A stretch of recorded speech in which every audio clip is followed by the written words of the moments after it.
8:35, dardo electoral, edición de este lunes 7 de enero. Y estamos preparando el dardo, para que Luisa Maldonado haga su lanzamiento el día de hoy. Sí. Y le cuento a Luisa que 2 personas han dado ahí en el centro. Sí, pero desde el mismo lugar va a tener que lanzar, ¿no? Porque si es más atrás es... ¿Quién fue? Zapata, pero desde aquí. El día jueves dio en el centro César Montúfar. No. Juan Zapata llegó al centro y alguien más. Bueno, ahora estamos con Luisa Maldonado, candidata por las listas 5. Bueno, vote con los 5 sentidos, dice Luisa Maldonado, ¿no? Bienvenida, buenos días. Que la mujer está en plena campaña. Buenos días, siempre es un gusto estar aquí, María Isabel, Guachito, un saludo a todos y todas quienes nos escuchan. Pero la primera vez como candidata. La primera vez como candidata. Pero ya se olía, ¿no? Se veía venir eso. ¿Sí? Sí, le preguntamos, alguna vez yo le pregunté si va a ser o no candidata. Claro que sí, pero no teníamos la certeza, porque como ustedes conocen... No sabían si el partido va Claro, no nos permitieron registrar. Por 3 veces nos negaron, ¿no? La primera vez Revolución Ciudadana, la segunda Revolución Ecuarista y la tercera Maná, que nos dejaron con las cajas de las firmas, 475,000 firmas. Entonces era muy, muy incierto, lo cual también era grave para la ciudadanía, porque no es pues democrático sacarte del juego para ganarte. En todo caso hay que permitir jugar y ver lo que pasa, ¿no? Para mí siempre la lid política ha significado una batalla de ideas. Pero hay que permitir. Pero se le viene grave o duro la pelea electoral contra Paco Moncayo, que está 38% delante de todo el mundo. ¿Usted no? ¿En qué puesto está en las encuestas de usted? Yo casi no le he visto. La última encuesta que vi me han puesto primera. ¿Sí? Así que les agradezco. ¿Sí? Porque por ahí dice que ya tiene ganada la elección el general Moncayo. Y entonces, ¿cómo le va a confrontar usted semejante figura política? Es un ducho en la política. No creo que sea momento de confrontaciones, ¿no? Sino creo que es momento de propuestas. Como digo, la lid política siempre será un espacio para plantear ideas. Justamente, por eso vamos a lo nuestro. Propuestas y más propuestas. Quienes le conocen a Luisa Maldonado dicen es la mujer que se le paró al alcalde, es una mujer de armas tomar, pero más allá de eso, ¿qué nos puede ofrecer como la conductora de la administración de una ciudad tan grande, importante, cosmopolita como Quito? Sí, es un reto importante, pero también es una oportunidad histórica. ¿Y por qué razón? Porque jamás Quito ha tenido una mujer alcaldesa, ¿no? Yo creo que eso es fundamental, pensar ahora, y como decía Guachito, además hay que pensar ahora muy bien con los 5 sentidos, porque hemos pasado ya por experiencias nefastas, como la que estamos terminando este momento. No podemos dar paso a un voto por odio, ¿no? Yo creo que la ciudad merece una alcaldía, una administración que le permita recuperar el tiempo perdido y todo lo que significaba ser la ciudad de Quito, no solo en el ámbito administrativo, sino también en el liderazgo. Entonces hay que recuperar esas 2 cosas. No en vano hemos dicho siempre, hasta en nuestras canciones, en nuestros himnos, Quito, luz de América, porque era una lumbrera, no solamente para el país, sino también para la región entera. Entonces hay mucho, mucho por recuperar, ¿no? Y decía histórica porque además creo que todavía hay rezagos de ese pensamiento colonizador. Siempre nos han administrado hombres, además de un sector social. Creo que nunca, si no me equivoco, de los sectores populares y más aún, venido desde el sur de Quito. No, pero es solamente una mirada del sur, porque nosotros tenemos la visión de la ciudad completa, integral. Y desde ahí viene nuestra propuesta. Ya, y justamente, más o menos, ¿cuáles serían esos ejes de la propuesta de Luisa Maldonado para los problemas, primero, más acuciantes que tiene la ciudad, el tema movilidad, tema sanitario, obra pública, y luego los otros elementos que quizá faltaron tocar en esta administración y que es una deuda pendiente con la sociedad en materia de desarrollo humano, social, etcétera? Qué lindo planteamiento. Una de las cosas que nosotros hemos observado es que durante toda la historia de la administración de la ciudad se ha puesto énfasis solamente en una dimensión. Nosotros le miramos completa, integral a la ciudad. Miramos desde 3 dimensiones, lo que llamamos la dimensión material o física, la dimensión ambiental y la cultural. Entonces, parece que la mayoría de los alcaldes anteriores han construido la obra física, pero olvidándose de las otras dos dimensiones, ¿no? Es fundamental ahora que tengamos esta mirada porque tenemos problemas serios con el tema ambiental. Ustedes acaban de vivir, inclusive, estos soles terribles el día de ayer, antes de ayer, un tema inexplicable. Diciembre, enero, por lo general han sido de lluvias. Está alterado nuestro ecosistema. Entonces, como responsabilidad tenemos en recuperar, en mejorar esa parte, y en la ciudad la dimensión ambiental tiene que ser fundamental. La recuperación de los ríos, de las quebradas. Nosotros tenemos una geografía maravillosa, pero el mismo sistema de movilidad nos va a permitir incorporar, por ejemplo, el sistema de buses eléctricos. Tenemos el metro como una real posibilidad, la construcción de edificios ecosostenibles, etcétera. Hay la importancia que darle a la dimensión ambiental. Y luego tenemos la dimensión cultural, que tiene que ver con nosotros, con los ciudadanos. Porque bueno, ya tenemos la obra física, podemos tener una muy buena relación con la flora y fauna y con todo lo que tiene que ver para no contaminar la ciudad. Pero luego, ¿qué pasa con la gente? Nuestra forma de ser, nuestra forma de comportarnos, nuestras actitudes, nuestros hábitos. A ratos somos muy indiferentes entre nosotros. La buena vecindad es clave.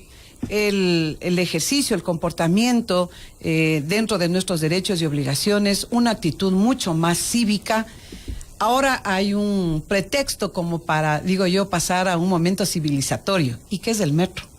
Pero es un muy buen pretexto, porque la ciudad de Quito va a dar un salto gigantesco hacia la modernidad, hacia la tecnología, pero eso también que sirva para mover, por ejemplo, todo el sistema de movilidad, porque hay que hacer una recomposición una ingeniería, como total, claro, para alimentar absoluta. el metro, porque lo contrario estará allí botado sin la sostenibilidad del proyecto. Claro, pero esto es mover todo el sistema, ¿no? El transporte público ha dejado mucho que desear. Yo creo que ahí hay que hacer una labor importante.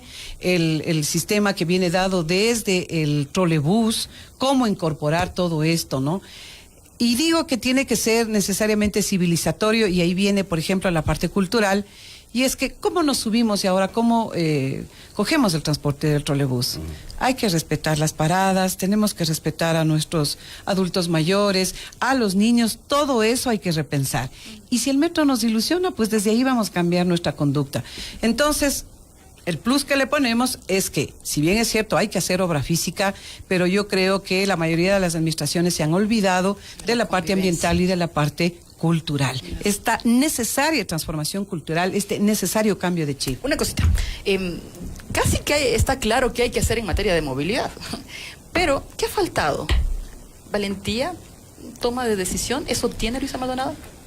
Absolutamente, absolutamente. Ustedes han sido quienes han acompañado mucho el seguimiento que hice como concejala, sobre todo el tema de transporte, ¿no?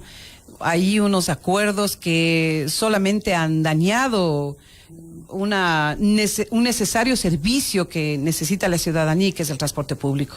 Ustedes saben que hay dos escándalos en este momento, ¿no? Taxis y las famosas compensaciones con el transporte público. Esos fueron los acuerdos al que llegó el alcalde Rodas de entrada, y siendo alcaldesa de la ciudad, lo primero que tenemos que hacer es la fiscalización al respecto.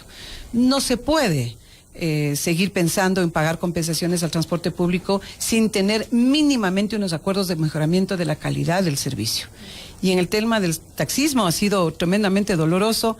Ustedes conocen que hasta ahora están en procesos de investigación y no se ha concluido todavía. Entonces, valentía nos va a sobrar. No se trata, yo no soy ningún general para dar órdenes, yo soy cooperativista, esa es mi historia de vida, y lo que haremos es conversar con la ciudadanía. Es necesario sentarse con los transportistas para tener un acuerdo en función del bien común, no solamente que ellos planteen para su gremio, digamos, reivindicaciones que son justas y necesarias, sino que vayamos pensando en toda la ciudadanía. Residuos sólidos y todo lo que hace falta también en esta estrategia necesaria para la ciudad de ponerle el punto sobre las íes a el tema sanitario de la ciudad. Es el colmo que ni siquiera la recolección de basura haya podido hacer este alcalde. Es decir, hay cosas que son muy mínimas, muy básicas, muy elementales que tiene que resolver la ciudad. Recordemos que los municipios existen inclusive mucho antes que los mismos estados. Es decir, tenemos como municipios mucha experiencia, mucho conocimiento. Algunos municipios casi funcionan solos, ¿no? Pero hay que recordar que uno tiene que ser capaz de administrar y de liderar. Y en estos últimos años, estas últimas décadas, no ha habido ni siquiera la capacidad de administrar. Y es un ejemplo ahí, a la vista, la recolección de basura. Sea como sea, en la alcaldía de Barrera nosotros estábamos avanzando con la contenerización, que eso era importante, eso ilusionaba a la ciudad porque te permitía tener un ordenamiento respecto de la recolección de basura. Pasabas de la recolección a pie de vereda a una recolección mucho más ordenada. Pero ahí nuestro planteamiento primero es seguir con el proceso de contenerización, eso es fundamental, y luego ir hacia el reciclaje, hacia el tratamiento de los desechos sólidos. Hay que necesariamente construir plantas de tratamiento de la basura porque la basura es plata. O sea, ese es el siguiente nivel. Claro, y la basura es plata y la ciudad no tiene ahora mucha plata, requiere pues autogestionar también sus propios ingresos y dar servicios. Entremos a los temas políticos porque el tiempo se nos va agotando. César Montúfar estuvo aquí, es candidato a la alcaldía y dijo que él estaba primero y en segundo lugar de las encuestas. Él estaba en segundo lugar. Y dijo que usted era un peligro. ¿Ah, sí? Porque evidentemente... Qué pena que me vea así. Es una candidata correísta y lo peor que le puede suceder a este país es que una candidata correísta pretenda ganar la alcaldía de Quito. Y entonces la confrontación podría, en términos políticos, darse en esos niveles. Y segundo, le quiero preguntar, ¿qué le parece esta posición asumida por el candidato Paco Moncayo, que siempre rechazó la reelección? Y ahora se lanza a la tercera elección. Yo lamento las incongruencias de los dos señores candidatos, ¿no? Comenzando por el general Paco Moncayo, efectivamente, primero cuando dice que hay que hacer una renovación en la política, pues no es el mejor ejemplo. Y cuando dice que no debemos estar anclados y ahí queriendo estar todo el tiempo perennizados en el poder, no creo que sea el mejor ejemplo. Entonces ahí encuentro una incongruencia entre lo que se dice y se hace. Respecto del señor Montúfar, yo creo que él debe dejar de lado la promoción del voto por odio. Eso no me parece. Yo creo que es sensato debatir ideas, es sensato reconocer y ver qué es lo que está pasando en la ciudad y a partir de eso hacer unos planteamientos. Yo me reivindico como parte de la Revolución Ciudadana, por supuesto y orgullosamente, reivindico al compañero Rafael Correa como el líder del proceso, pero yo me reivindico revolucionaria, no correísta, en términos de que estoy siguiendo yo a un caudillo. Yo vengo de un proceso antiguo, no solamente de los 10 o 11 años de la revolución. Yo he hecho revolución desde que tengo uso de razón. O sea, para contar un poquito nomás de mi vida, recuerdo que todos los años como estudiante fui presidenta de grado y del colegio y luego el instituto. Creo que solo un año no fui, en quinto curso. Es decir, siempre estuvo en mí este entusiasmo por el servicio a los demás. Siempre, toda la vida. Y luego coincidimos con principios en el proceso de la revolución, ¿no? Siempre estuvimos en el camino. Entonces, la Revolución Ciudadana es una utopía, ¿no? Que nos incluye al compañero Rafael, que me incluye a mí y que nos rebasa a la vez. Porque cerraremos nuestros ojos y mientras haya injusticia social, pues habrá gente que estará en el proceso de la revolución. Bueno, damos cabida a la participación de 2 o 3 oyentes que quieran comunicarse con nosotros. 3240-040, 050-060 son las líneas abiertas para que dialoguen directamente con nuestra invitada, Luisa Maldonado, candidata por la lista 5 de la alcaldía de Quito. Tenemos ya una primera llamada. De inmediato le pido a Luisa, por favor, que se ponga el audífono para que podamos escuchar a la persona que está en línea. Buenos días. Buenos días, mi nombre es Marcia Coronel. Sé que la señora candidata ya habló acerca del tema de transporte, pero es una inquietud, yo creo que de toda la ciudadanía. Cuando usted va al sur en especial, usted ve que los buceros tienen tomado 3 días y para los autos normales del común, como yo, no podemos circular, generan un tráfico espantoso. ¿Qué se va a hacer al respecto? ¿Van a seguir permitiendo que los señores del transporte sigan utilizando todas las vías? ¿Va a hacer alguna cosa el municipio con respecto al uso correcto de las vías, tanto para el servicio público como para el servicio ciudadano? Respuesta de Luisa Maldonado. Qué linda la señorita, con la calma que plantea la pregunta y con la claridad. Decirles que soy una ciudadana común, que antes yo cogía el bus haciendo parar, silbando, y me bajaba al vuelo y cosas así, ¿no? Y cuando vino el trolebús me cambió justamente esa conducta, porque me llevó a hacer fila, me llevó a pagar, etcétera. Por eso es que tengo entusiasmo y esperanza con el metro, porque nuevamente insisto que puede ser un muy buen pretexto para reordenarnos nuevamente. Tenga usted, señorita, la certeza de que privilegiamos el servicio a la ciudadanía. Vamos a sentarnos con el transporte público, vamos a hacerlo, vamos a hacer una reorganización completa, eso hace falta, porque sí hay que decir que heredamos, ¿qué le diré? Todo un desastre al respecto, y no de la alcaldía necesariamente de Barrera. Yo creo que él estuvo de alguna forma reorganizando. Heredamos esta mala administración desde la alcaldía anterior del general Moncayo, porque se entregaron concesiones a la empresa privada para el manejo, por ejemplo, del tema del trolebús. Se permitió ahí que algunos operadores hagan lo que quiera, por eso es que usted encuentra ese desastre en las vías. Entonces, nuevamente, esta es una oportunidad para reorganizar. Hay que... Una cosita, sí. Un pequeño paréntesis, no me gustan las comparaciones, pero por ejemplo Pablo Dávalos, también candidato, dice que hay que municipalizar definitivamente el transporte. ¿Qué le parece a ustedes? Pues yo comparto ese criterio, porque el servicio público como el transporte necesariamente tiene que estar en manos municipales, necesariamente para mejorar ese servicio y para garantizar derechos. Por ejemplo, yo estoy pensando en que nosotros podríamos dar un servicio exclusivo a los estudiantes, porque ellos sufren mucho en las mañanas, pero también un servicio particularizado, especializado a las personas de la tercera edad. ¿Por qué no? Garantizar el servicio por la noche, y eso lo hace solamente la institución pública, porque está pensando no en el negocio, sino en el servicio. Pero puedes entrar tranquilamente a dialogar con los transportistas y hacer una especie de acuerdos mixtos para garantizar esos derechos. Vamos con la siguiente participación. A la persona en línea, buenos días. Aló, buenos días. Aló, buenos días. Vamos a la otra línea, entonces, ¿se cortó? Bueno, lamentablemente se cortó la comunicación. Se quedó. Sigamos entonces. Se le pasó el tren. Vamos con el siguiente, directo a la pregunta. Buenos días.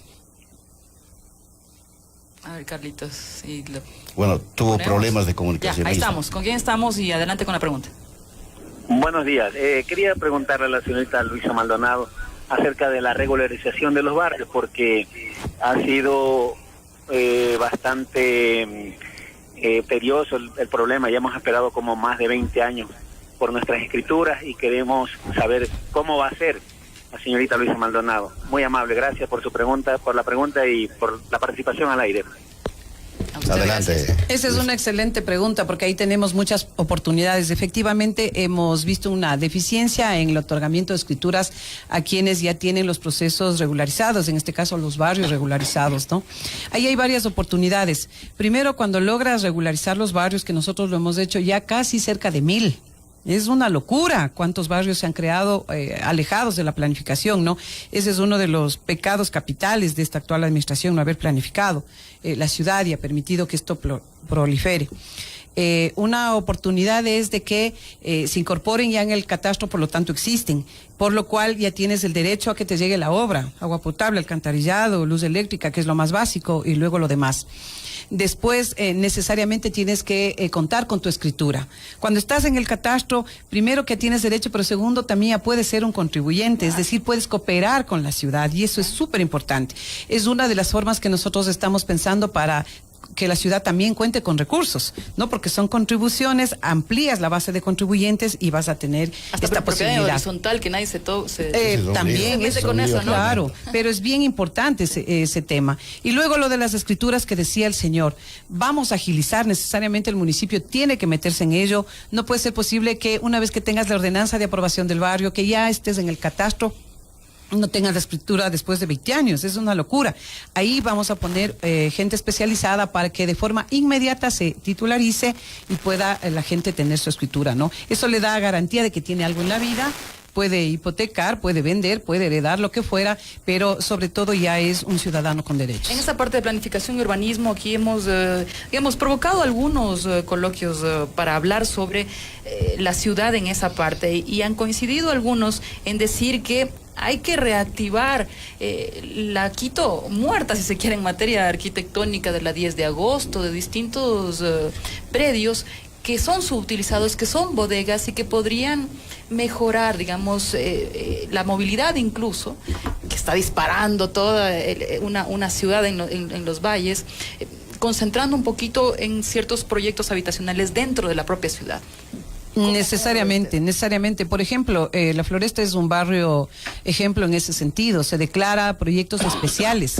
Santa Prisca tiene que ser necesariamente declarado un proyecto especial. Hay que, yo no sé usar la palabra regeneración porque no me parece que seamos ningunos degenerados. Más bien es la revitalización de los sectores. Pero otro sector maravilloso, la Villa Flora. También, la México, el centro histórico. Tenemos que residencializar, hacer que la gente vuelva a vivir en esos lugares, porque además tienen todos los servicios. Es una locura que la gente no viva allí. Pero también tienes edificios que el mismo gobierno los ha dejado porque una década ganada nos permitió tener nuevos edificios para el servicio público, ¿no? ¿Qué vas a hacer con esos edificios? Puedes hacer, pues, vivienda pública de arrendamiento, puedes hacer vivienda para estudiantes porque están cercanos a las universidades. Entonces todos esos proyectos están en marcha. Además, tomen en cuenta que uno de los aspectos más importantes que tenemos que resolver, y ese va a ser un eje fundamental siendo ya alcaldesa, y que es la generación de empleo y trabajo. Muy bien, 8:57, hemos agotado nuestro tiempo de dardo electoral de este lunes 7 de enero. Y le vamos a pedir a la candidata que, como a todos... ¡Qué malas gentes! Pues haga el lanzamiento del dardo electoral. Solamente son 3 lanzamientos. Es muy fácil, es muy fácil. Justamente a la altura de donde para que me avisen, para que venga practicando, ¿no? El asiento de Luisa. Estamos transmitiendo vía Facebook, en vivo y en directo esto. Así es que le vamos a observar a la candidata de las listas 5 cómo hace sus lanzamientos. No soy narrador, pero quiero dejar constancia que no está bien afilada la punta. A ver, vamos entonces con el primer lanzamiento. En el puesto 7, el otro en el 8. Y bueno, pegó en el 2, pero se desprendió. Pegó en el 2, pero se Muchas gracias, perdón. Mucha suerte, ¿ah? Muchas gracias. Esa última parte queda pendiente si es que hay una segunda. Ojalá lo logremos hacer, porque hay cualquier cantidad de candidatos. Sí. De eso nos olvidamos de preguntar. Pero la parte económica era clave, porque claro, ahí han hablado algunos candidatos respecto de cómo reactivar la ciudad, sobre todo cuando estamos 5% Ojalá haya más cómo pobres. Hacer una segunda ronda. Gracias a Luisa Maldonado. Gracias, Luisa Maldonado. Amigas y amigos, ya volvemos. Hasta aquí, Punto Noticias.